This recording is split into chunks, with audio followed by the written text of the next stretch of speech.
وعلیکم السلام ورحمۃ اللہ وبرکاتہ۔ آپ نے پوچھا کہ جب آپ صلی اللہ علیہ وسلم کی وراثت نہیں ہوتی تو سیدہ امی عائشہ رضی اللہ تعالیٰ عنہا کا جو حجرہ تھا وہ آپ کو وراثت میں ملا، تبھی تو اجازت لے کر تدفین کی گئی سیدنا فاروق اعظم رضی اللہ تعالیٰ عنہ کی۔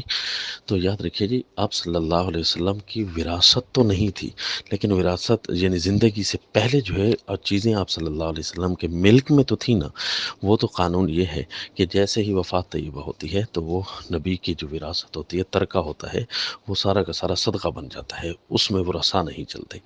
اب آپ صلی اللہ علیہ وسلم پر نان نفقہ سکنا دینا اسی طرح تھا جس طرح کے دوسرے شوہروں کو جو ہے اپنی ازواج کو نان نفقہ یعنی روٹی، رہائش، کھانا وغیرہ خرچہ دینا ہوتا ہے، اسی طرح آپ صلی اللہ علیہ وسلم نے اپنے ازواج کو سال بھر کا خرچہ بھی دیا کرتے تھے اور اس طرح رہائش بھی ان کو دی۔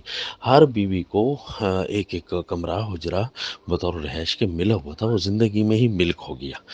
اب اس کی دلیل کیا ہے کہ زندگی میں ملک ہوا، وراثت کے طور پر ملک نہیں ہوا؟